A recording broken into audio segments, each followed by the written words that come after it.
할렐루야, 반갑습니다. 소망부와 청년부를 섬기고 있는 김준혁 전도사입니다. 오늘은 깨닫게 하시는 은혜라는 제목으로 하나님의 말씀 증거하겠습니다. 큰 은혜 받으시기를 바랍니다. 우리는 종종 물건을 찾을 때 앞에 물건이 있지만 보지 못할 때가 참 많습니다. 예를 들어 통화하면서 핸드폰이 어디 있지라고 하거나 베개 밑에 깔려있는 리모컨을 찾기까지 냉장고를 열어 젖히며 리모컨을 찾기도 합니다. 마치 누군가 눈을 가린 것처럼 앞에 있음에도 발견하지 못합니다. 아마 해야 할 일은 많고 시간이 촉박하기 때문에 정신이 다른 데 팔려 있기 때문입니다. 그때 우리는 간절히 소원하게 됩니다. 도대체 이 물건이 어디 있는지 알기를 소원하게 됩니다. 사소한 물건을 찾을 때도 그렇지만 우리의 인생에도 이런 일들이 일어납니다. 정말 중요한 것은 따로 있는데 무엇이 중요한지를 모르는 채 잘못된 길을 가거나 이 길을 가서는 안 되는데 먼 거리를 보지 못하고 이 길이 맞다고 박박 우기며 걸어가는 돌이킬 수 없는 선택을 하는 경우도 종종 있습니다. 정말 눈을 누군가 가린 것처럼 누군가 길을 막은 것처럼 보지도 듣지도 못할 때가 참 많습니다. 이럴 때 어떻게 해야 하는지 참 답답하기만 합니다. 오늘 본문에도 눈이 가려져 중요한 것을 보지 못하는 두 제자가 등장합니다. 엠마오로 가는 두 제자입니다. 그런데 이들의 발걸음이 굉장히 무거워 보입니다. 그리고 슬픈 기색이 역력합니다. 성경은 예수님이 십자가에 달려 죽으셨기 때문에 이 두 제자들은 슬퍼하고 있다라고 말하고 있습니다. 아마 이 두 제자들은 두 눈으로 똑똑히 보았을 것입니다. 내가 살아생전에 믿었던 예수님이 십자가에 달려 돌아가시는 그 장면을 제자들은 보았을 것입니다. 로마 병정이 옆구리에서 심장까지 긴 창을 예수가 진짜 죽었는지 확인하기 위해 푹 찌르며 그때 옆구리에서 물과 피가 터져 나오는, 그래서 정말 예수님이 죽었구나라는 것을 모든 사람이 아는 그 광경에 이 두 제자는 함께 있었을 것입니다. 그리고 소리가 들립니다. 예수가 죽었다, 나사렛 예수가 죽었다라는 소리가 사방에서 들립니다. 저편에서는 예수의 죽으심을 애곡하는 여인들의 소리도 들립니다. 그리고 십자가의 시체를 내려 큰 돌무덤에 안착시키는 것까지 제자들은 봤을 것입니다. 여러분, 이 두 제자는 12제자는 아닐지 모르겠지만 확실한 것은 예수님의 최측근에서 함께 생활했던 제자들임은 분명합니다. 이렇듯 예수님을 따랐던 이 제자들은 하루아침에 이 일이 일어나 버립니다. 누가 예수님의 장례를 준비했겠습니까? 향유를 준비한 마리아 말고는 아무도 예수님의 죽으심을 준비하지 않았습니다. 그러니 망령자실할 수밖에 없었던 것이죠. 자신들이 모든 것을 포기하며 따랐던 선생 예수는 하루아침에 처참하게 시신이 되어 저희 애들 앞에 놓여 있게 됩니다. 그 광경을 본 제자들의 반응은 어땠을까요? 허탈감과 절망에 빠져 있었을 것입니다. 가정도 버리고 재산도 버리고 다 버리고 따랐던 예수님을 시체된 모습을 보며 자신의 모든 수고가 헛수고였음을 한탄하였을 것입니다. 오병이어의 기적을 보이며 탁월한 가르침으로 사람들을 울고 웃겼던 예수의 가르침은 더 이상 아무 말도 하지 못하는 싸늘한 시체가 되어 허공에 떠돌고 있는 것입니다. 그때 그 모습은 정말 처참했습니다. 그때 분위기는 아마 암울한 것을 먹어 참담했을 것입니다. 예수님의 12제자는 다 어떻습니까? 도망가 버립니다. 예수님을 끝까지 부인하지 않겠다고 고백했던 베드로마저 다 도망가고 예수님처럼 잡혀 죽임을 당할까 하여 예수님을 부인하며 도망갑니다. 그중 한 사람은 자살까지 해버립니다. 정말 아비규환과 같은 상황이 펼쳐지는 것입니다. 제자들은 아마 이분이라면 우리를 로마에서부터 구원할 메시아이지 않을까라고 믿었습니다. 그러나 그 믿음은 어땠습니까? 산산조각이 나버렸던 것처럼 보였을 것입니다. 예수의 가르침, 예수의 기적, 그와 함께했던 모든 시간은 날아가 버리는 것 같았습니다. 회개하라, 천국이 가까이 왔다, 하나님의 나라가 도래했다라고 선포했던 예수님의 말은 거짓말처럼 다가왔을 것입니다. 하나님의 나라가 어디 있는가? 그렇게 예수는 평범한 범죄자가 되어 사형 선고를 받고 십자가에서 죽어버립니다. 그러니 이런 당연히 처참한 현실 앞에서 제자들은 예루살렘을 떠나 엠마오로 떠나가게 됩니다. 여러분, 예루살렘을 떠났다는 말은 단순히 도시와 도시를 이동했다는 수준이 아닙니다. 예수님과 함께 했던 이 예루살렘의 도시를 버리고 떠났다는 것은 예수님을 버리고 떠났다라고 해도 과언이 아닙니다. 예수님의 가르침도 다 버리고 약속도 다 버리고 그 추억물도 다 버리고 예루살렘에서부터 도망쳐 버리는 것입니다. 이 엠마오로 가는 길은 절망과 수치의 여정이었습니다. 그러나 그때 한 소리가 들려옵니다. 예수님이 부활했다. 나사렛 예수가 부활했다. 시신에는 무덤이 없고 예수가 없다라고 예수님이 죽은 지 3일째 되는 날 무덤에 간 여인들로부터 소식을 듣게 됩니다. 그리고 예루살렘의 소문이 단시간에 쫙 퍼지게 되어집니다. 아마 이 두 제자도 소식을 들었나 봅니다. 누가복음 24장 24절 보면 또 우리와 함께 한 자 중에 두어 사람이 무덤에 가 과연 여자들이 말한 바와 같음을 보았으나 예수는 보지 못하였느니라 하거늘. 이 대화를 보면 이 두 사람은 부활의 소식을 들었음을 알 수 있습니다. 그런데 제자들은 부활하였다고 말하지 않고 예수의 시체가 없어졌다라고만 말합니다. 즉 예수님의 부활을 믿지 않았던 것입니다. 그런데 더 중요한 것은 엠마오로 가는 이 두 제자와 대화하고 있는 사람이 있는데 그가 누구인가가 중요합니다. 우리 중요한 말씀 15절입니다. 함께 읽도록 하겠습니다. 시작. 그들이 서로 이야기하며 문의할 때에 예수께서 가까이 이르러 그들과 동행하시나. 엠마오로 가는 이 두 제자 앞에 누가 가까이 오셨습니까? 예수님이 가까이 오십니다. 예루살렘을 버리고 좌절감으로 똘똘 뭉쳐 엠마오로 가러 가는 그 제자들에게 예수님이 찾아오셔서 그들의 발을 맞추며 함께 동행하신다는 것을 우리가 확인할 수 있습니다. 그런데 제자들은 알아보지 못합니다. 누군지조차 모릅니다. 예수님이 십자가에 달려 돌아가실 때 너무 얼굴을 많이 맞아서 형체를 알아보지 못했기 때문입니까? 아닙니다. 성경 16절에 보면 그들이 눈이 가리워졌다라고 말하고 있습니다. 이들이 바로 앞에 예수님을 보고도 알아보지 못했던 단 한 가지의 이유는 눈이 가리워졌기 때문입니다. 여기서 저와 여러분들은 점검해야 할 것이 있습니다. 혹시 눈이 가리워져 있지는 않으십니까? 옆에 예수님이 함께 계신데 보지 못하고 계시지는 않으십니까? 상황과 환경에 함몰되어서 살아계신 하나님을 보지 못하고 상황과 환경에 함몰되어 있지는 않으십니까? 그래야 해서 하나님의 주권과 그의 선하심을 보지 못하시진 않으십니까?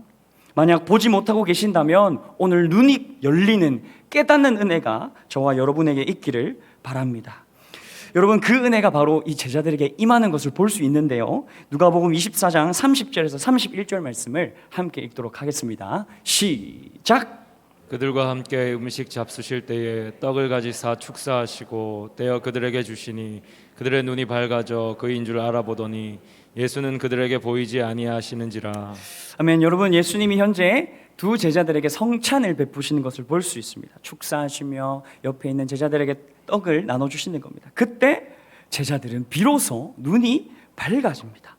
여기서 밝아지다의 원어는 디아노이고로 부정과거 3인칭 복수 수동태입니다.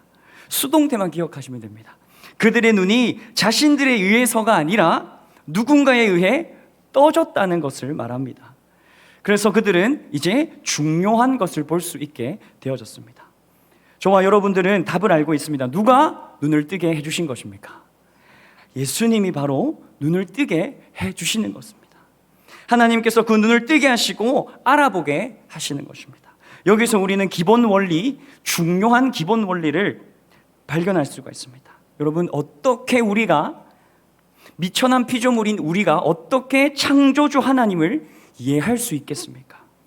유한한 존재인 우리가 어떻게 무한하신 하나님을 깨달을 수 있겠습니까? 타락한 지성과 이성으로 모든 방법을 강구해도 우리는 하나님에 대해 알지 못합니다. 혹시 하나님에 대해 완전히 알고 계시는 분 계신가요? 하나님을 온전히 알고 계시는 분 계십니까? 아니요, 없습니다. 어떻게 시간 안에 갇혀져 있는 우리가 영원이라는 시간을 초월하는 개념을 이해할 수 있겠습니까? 영원하신 하나님에 대해 우리는 알 수 없습니다. 그러나 어떻게 알 수 있습니까? 하나님께서 알게 해주셔야 우리는 그 하나님에 대해 알 수 있게 되는 것입니다. 하나님이 자신이 누구이신지를 알려주셔야만 하나님을 우리는 알 수 있는 것입니다. 하나님이 스스로 내가 누구이다라는 것을 보여주셔야만 우리는 하나님을 하나님으로 믿을 수 있고 알게 되어지는 것입니다. 여러분, 그런 믿음은요? 여러분, 믿음은 어떻습니까? 우리는 믿음으로 구원을 얻게 됩니다. 오직 믿음으로만 천국 가게 됩니다. 그러나 그 믿음은 어떻게 생겨나는 것입니까? 우리에게서 난 것입니까? 아닙니다. 우리가 무슨 수로 그분의 구원을 이해할 수 있으며 우리가 무슨 수로 십자가에 담겨져 있는 그 은혜를 이해할 수 있겠습니까? 2000년 전에 일어난 그 사건을 어떻게 나를 위해 죽은 그 사건이라는 것을 믿을 수 있냐는 것입니다. 하나님이 밝히 알게 하신 것만이 그것을 가능케 하는 줄 믿습니다. 눈을 뜨게 하셔야만 그 사실이 믿어지는 것입니다.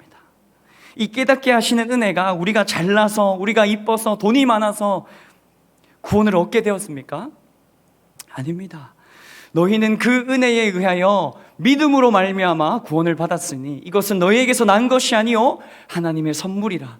행위에서 난 것이 아니니 이는 너희로 자랑치 못하게 함이라. 여러분, 하나님의 선물입니다. 이 은혜는 우리에게서 난 것이 아니라 거저 주시는 하나님의 은혜라는 것입니다. 믿음을 거저 주시고 깨닫게 하셔서 우리에게 얻게 되어지는 것입니다. 몇 명의 학자들은 이 믿음을 우리의 행위로 보지 않아야 되냐고 말합니다. 즉, 믿는 행위를 통해 우리가 구원받는다고 말합니다. 그러나 이 학자는 오류가 있습니다. 하나님의 주권과 하나님의 구원을 모르는 것입니다. 어떻게 하나님의 구원을 우리의 타락한 지성으로 이해할 수 있냐는 것입니다. 그분의 선하심과 인자하심을 따라 이루어진 이 구원을 조금도 이해하지 못하니까 믿음을 단지 행위로 보는 것입니다. 여러분, 믿음은 하늘로부터 내려오는 것입니다. 여러분, 십자가가 왜 능력인 줄 아십니까? 왜 나의 능력인 줄 아십니까? 나는 진짜 아무것도 안 했고 하나님 앞에서 공로 하나 없는데 거저 나보고 의인이라고 칭해 주십니다. 여러분, 구원받기 위해 덕을 좀 쌓으셨습니까? 우리가 구원받기 위해 어떻게 기도를 좀 많이 하셨습니까? 하나님의 말씀을 다 지키셨습니까? 아니죠. 믿음으로 말미암아 구원을 받았습니다. 그러나 그 믿음마저도 하나님께서 거저 주신다는 것입니다. 눈을 띄게 하셨으니, 깨닫게 하셨으니 우리는 그 은혜로 말미암아 구원을 얻게 되었습니다. 이것은 마치 이런 것과 같습니다. 한 거지아이가 야구를 했습니다. 그런데 공을 잘못 쳐서 궁전과 같은 집의 창문을 깨뜨려 버린 것입니다. 그래서 이 아이는 너무나 가난했기 때문에 창문을 물어줄 돈이 하나도 없었습니다. 근데 갑자기 주인이 일로 와라 이렇게 부르는 겁니다. 그 아이는 얼마나 두려웠고 떨렸겠습니까? 돈도 없는데 어떡하지 하면서 주인 앞에 섰습니다. 그래서 어떻게 용서를 구할까 고민하는 그 찰나에 주인이 몽둥이를 드는 것이 아니라 갑자기 가장 좋은 음식들로 그 아이를 먹입니다. 그 아이는 옥수수로만 배를 불렀던 터라 칠면조와 한우, 투뿔, 그 항정살 이런 음식들을 보지 못했습니다. 그래서 허겁지겁 그 음식을 먹게 됩니다. 그러나 그뿐 아닙니다. 그 아이를 가장 좋은 방, 호텔과 같이 가장 좋은 방에 보냅니다. 그래서 거기서 지내라고 합니다. 그리고 대학도 보내주고 유학도 보내주고 내가 너의 직장도 책임지고 평생을 보호할 것이다 라고 약속까지 합니다. 심지어는 아버지라 부를 수 있는 특권까지 내어줍니다. 여러분, 이 아이가 엄청 잘나서 이 은혜를 받게 되었습니까? 무슨 이쁜 짓을 했습니까? 아니면 무슨 야구 실력이 엄청 뛰어났기 때문에 메이저리그 갈 수 있겠다 해서 스카웃된 겁니까? 아니죠. 그냥 이 주인의 주권으로, 이 주인의 선하심으로 이 아이는 거저 은혜를 받게 되는 것입니다. 이 아이의 이야기가 저와 여러분들의 이야기인 줄 믿습니다. 죄인으로 평생을 살아오며 하나님을 대적하며 살아온 우리에게 좋은 옷 입히시며 아들 삼아주신 이 큰 은혜가 저와 여러분이 받은 은혜인 줄 믿습니다. 이것은 믿음으로만 얻게 되는데 그 믿음은 어떻게 얻어집니까? 하늘로부터 눈이 뜨여져 깨닫게 하셔서 얻게 되어진다는 것입니다. 엠마오로 가는 제자들은 눈이 띄어집니다. 그리고 알게 됩니다. 31절 말씀 우리 함께 읽을까요? 함께 읽겠습니다. 시작. 그들의 눈이 밝아져 그인 줄 알아보더니 예수는 그들에게 보이지 아니하시는지라. 여기서 알게 되다는 에피기노스코로 완전히 알다, 충분히 알다로 또렷이 예수님을 알게 되었다는 것을 의미합니다. 이 말에 그냥 예수님이 나와 함께 있어라는 수준이 아니라 이가 나를 구원한 메시아이시고 이가 정말 부활하신 예수님이란 것을 완전히 그가 깨닫게 되어지는 것입니다. 그의 이성으로, 그의 감정으로, 그의 의지의 모든 전인격적을 다해서 예수님을 알게 되어진다는 것입니다. 이때도 신적 수동태가 쓰여집니다. 알게 되어지다, 온전히 알게 하신 것입니다. 그때 제자들의 반응은 우리가 깊게 주의 깊게 볼 필요가 있습니다. 이들이 깨닫게 되고 믿게 되니 어떻게 되었는가? 32절 말씀 함께 읽습니다. 시작. 서로 말하되 길에서 우리에게 말씀하시고 우리에게 성경을 풀어주실 때에 우리 속에서 마음이 뜨겁지 아니하더냐 하고. 아멘. 그들은 서로 말합니다. 예수님이 우리에게 성경을 풀어주실 때에 우리의 마음이 뜨겁지 아니하더냐. 원어로는 마음이 불타지 아니하더냐라는 의미로 쓰여졌습니다. 예수님을 만나는 그 순간 우리의 마음은 뜨겁게 되는 줄 믿습니다. 활활 타오르게 되는 줄 믿습니다. 여러분들 마음에 불이 있으십니까? 구원의 감격함이 있으십니까? 예수님의 이름만 불러도 눈물이 흐르는 그 불이 있으십니까? 그런데 이 불을 지키기가 참 쉽지가 않은 것 같습니다. 얼마 전 갈릴리 수련회를 마쳤습니다. 그때 큰 은혜를 받고 이제 청년과 함께 정말 이 불을 사수하자, 이 은혜를 사수하자라는 결단까지 하며 기쁜 마음으로 경산 중앙교회로 돌아왔습니다. 그래서 뒷정리도 다 마치고 이제 한 청년과 함께, 한 형제와 함께 로뎀에 갔습니다. 로뎀에 가서 이제 커피를 마시며 은혜 나눔하려고 막 어땠는지, 어떤 은혜를 받았는지 막 서로 나누었습니다. 그래서 스데반처럼 살아야 된다, 요한계시록의 말씀처럼 우리가 예수님을 높여야지, 이런 막 은혜 나눔을 하는데 로뎀 알바생이 2박 3일 동안 함께 상주했던 자매가 그 알배를 하고 있었던 겁니다. 정말 쉬지도 못하고 그렇게 헌신하고 있는 자매에게 너무 고생 많다고 막 격려해주면서 막 격려해주고 있는 그때에 갑자기 한 장년 한 분께서 오셔가지고 대뜸 그 귀한 자매에게 앞접시를 달라고 하는데 막 무례하게 하시는 겁니다. 반말로 야, 앞접시 줘봐. 앞접시. 야, 이거 이렇게 작은 거 가지고 뭘 먹겠어. 다른 거 줘봐. 다른 거 없어? 막 하면서 그 자매에게 막 몰아붙이는 겁니다. 그때 저희 마음속에 화가 올라오는, 그러면서 형제와 눈을 맞추시며 이렇게 하고 있었습니다. 어떻게 하지? 하는데 갑자기 이제 삭혀야지, 불 지켜야 돼 이러는데 갑자기 또 동행했던 한 장년분께서 오셔서 그야 이거 가지고 어떻게 먹겠냐고 카운터 펀치를 팍 날리시는데 제가 그때 무너져 버렸습니다. 정죄와, 그래서 제가 화를 내면서 이거밖에 없어요 이러면서 제가 그 장년분께 드렸던 기억이 납니다. 그러면서 카페를 걸어 나오는데 마음의 불을 지키기가 참 힘들구나. 여러분, 이런 작은 에피소드를 통해 저의 연약함과 이 마음의 불을 지키기가 참 힘든 것을 나누었습니다. 여러분, 직장은 어떠십니까? 학교는 어떠십니까? 가정은 어떠십니까? 그곳에 가셔도 마음의 불을 지키실 수가 있으십니까? 방금 저희는 수련회에서 큰 은혜를 받고 나왔습니다. 그런데 얼마 지나지 않아 그 불이 꺼지는 것을 제가 경험하게 되었습니다. 하지만 저와 여러분들은 그 불을 끝까지 사수하게 되어지는 여러분과 제가 되기를 소원합니다. 여러분, 상황이 아니라 하나님의 행하신 일들로 우리는 감사해야 될 줄을 믿습니다. 엠마오로 가는 제자들도 얼마 전까지만 해도 낙심했습니다. 예수가 죽었다. 내가 평생을 바쳐 따랐던 그 예수가 죽었다. 낙심하며 포기하는 그 길을 걸어갔었습니다. 그러나 그때 예수님을 만나 그들은 이제 다시 예루살렘으로 걸어가게 되어집니다. 저와 여러분에게 불이 다시금 일으킬 수 있는 단 한 가지 이유는 계속해서 우리는 예수님을 만나야 하는 줄 믿습니다. 계속해서 그 깨닫게 하시는 은혜, 그 주님 발 앞에 엎드려져서 하나님 나에게 불을 달라고 간구하는 줄밖에 없음을 믿습니다. 예수님과 계속해서 아이 컨택하는 저와 여러분이 되기를 바랍니다. 자, 이 시간 이제 제자들의 마음이 불타오르는 것을 우리가 확인할 수 있습니다. 그러고 나서의 반응들을 함께 살펴볼까요? 33절입니다. 시작! 11제자 및 그들과 함께한 자들이 모여 있어 여러분, 제자들의 마음이 뜨거워집니다. 뜨거워지니까 그 즉시 행동에 옮깁니다. 곧 그때로 일어나 엠마오에서 예루살렘으로 달려갑니다. 여러분, 곧 그때라 이 말은 엠마오가 이제 다다랐기 때문에 저녁이었습니다. 이제 어둑어둑한 저녁이었기 때문에 사람들이 다닐 수가 없었던 그런 시간대였습니다. 그러나 제자들은 그것을 상관하지 않고 어떻게 합니까? 곧 그때로 일어나 부활을 선포하러 갑니다. 부활의 소식을 전하러 갑니다. 그 제자들에게 얘들아 예수님이 부활하셨다, 얘들아 우리와 함께 계시더라 라고 이 부활의 소식을 전하러 갑니다. 여기서 은혜 받은 성도들의 삶의 모습을 볼 수가 있는 것입니다.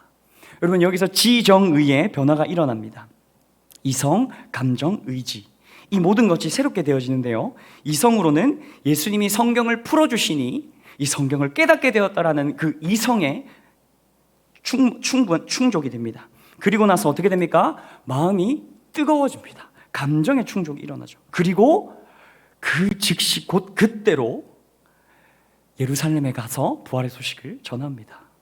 의지의 부분이 충족되어지는 것이죠. 믿음을 가진 성도들의 삶의 모습은 이와 같이 되어지는 줄 믿습니다. 곧 그때로 일어나 예수님을 전하는 저와 여러분이 되기를 바랍니다. 말씀을 맺겠습니다. 여러분, 예수님이 죽었다는 상황과 문제에 함몰되어져서 엠마오로 가는 제자들을 우리는 볼 수 있었습니다. 패배감에 쩔어 있었고 이제 희망도 없는 그들을, 그러나 예수님을 만나고 그들에겐 예루살렘으로 다시 돌아가게 됩니다. 희망과 생명과 영생, 그 희망을 가지고 예루살렘으로 걸어갑니다. 어떻게 이 일이 있을 수 있었습니까? 깨닫게 하시는 은혜가 있었기 때문입니다. 눈앞에 예수님이 계시고 말도 같이 하면서 밥도 같이 먹었던 그 제자들이었지만 예수님이 옆에 계시다는 것을 깨닫지 못했습니다. 그러나 위로부터 부어지는 은혜로 말미암아 제자들은 깨닫게 되어집니다. 그제서야 나와 함께 계시는 예수님, 그제서야 나를 구원하시는 예수님, 그제서야 사망 권세를 깨뜨리셔서 승리하신 예수님, 언제나 우리의 삶을 붙드시고 나의 삶을 보호하시는 그 하나님의 손을 보게 되어진다는 것입니다. 여러분, 이것 모두 사실입니다. 부활도 사실이고요, 우리가 구원받았다는 것도 사실이고, 지금도 나를 졸지도 아니하시고 주무시지도 아니하시며 우리를 지키시는 여호와 하나님이 살아계시는 것도 사실입니다. 그러나 우리가 보지 못할 뿐이죠. 그러나 깨닫는 은혜가 있다면 저와 여러분들의 인생은 변화될 것입니다. 곧 그때로 예루살렘으로 걸어 들어가게 될 것입니다. 곧 그때로 우리의 삶은 변화되어질 것입니다. 그 깨닫게 하시는 은혜가 충만히 부어지고 누리시는 저와 여러분 되기를 바랍니다.